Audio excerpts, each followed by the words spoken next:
Welcome back. We're discussing the life and history of the papacy. The way in which popes have been appointed has changed drastically throughout history. However, one aspect of the process that has never changed is that no pope is to take position until the death of the previous pope. Today, the pope is elected from the Sistine Chapel by the cardinals. Not only are they responsible for the daily functioning of the church in the absence of the pope, they are responsible for getting a new pope elected. When a pope dies, an official of the papal court will take over until a new pope is elected. Currently, this role is performed by Tarcisio Cardinal Bertone.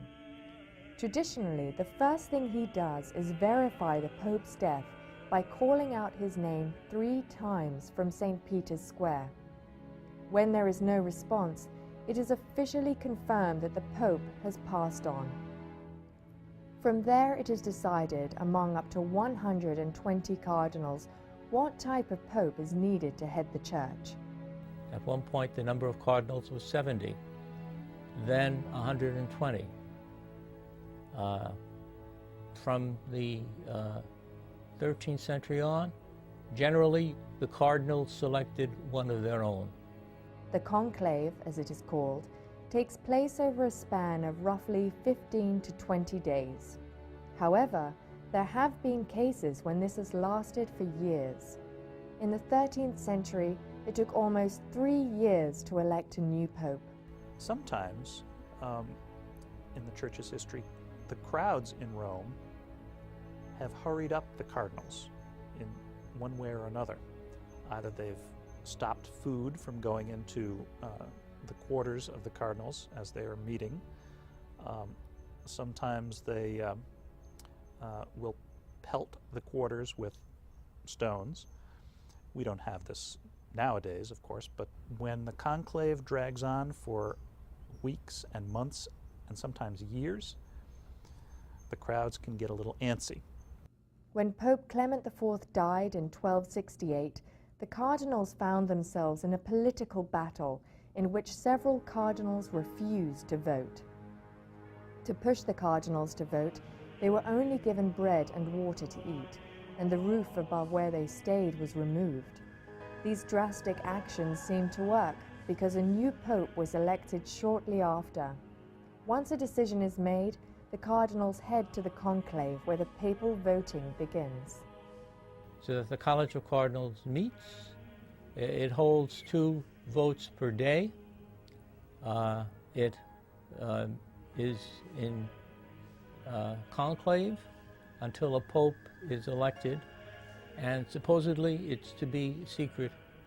The cardinals are, by their nature and by the dint of their position, public individuals. But when they enter into the Sistine Chapel to pray for the next successor, they do so under very, very tight security. The Vatican Radio and Television will broadcast the proceedings of the conclave inside the Sistine Chapel, but when the cardinals retire for their own private meetings or to their own private quarters, you better believe that there is no way that the outside world has any influence on them.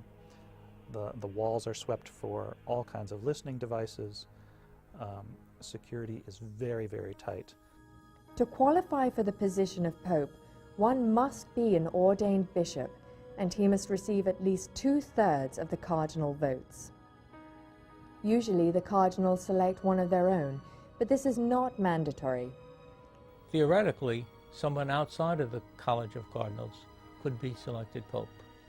The only real qualification is that he be male, because the pope has to be Bishop of Rome, and to be Bishop of Rome he has to be ordained, and of course the Church only ordains men. Each member of the group writes on a ballot paper, "Eligo in summum pontificem." I elect a supreme pontiff, followed by the name of whomever they wish to vote for. Outside the chapel, crowds await the decision of the cardinals, and when the ballots are burned, they are burned so that the crowd can see the color of the smoke. If the cardinals do not have a candidate just yet.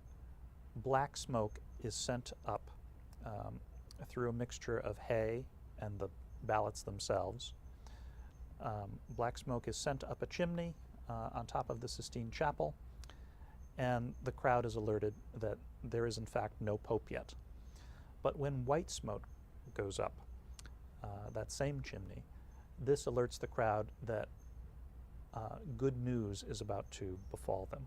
The bells of St. Peter's Basilica chime to celebrate the appointing of a new pope, and the dean of the College of Cardinals will ask the selected cardinal if he accepts the position, and if so, which name he wishes to live by.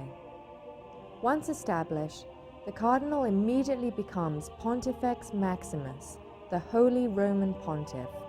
The proto-deacon of the College of Cardinals makes the announcement to the world, and the new pope then gives his apostolic blessing to all the people of the world. When we return, we'll hear of controversies attached to the papacy right here on Mysteries of the Church.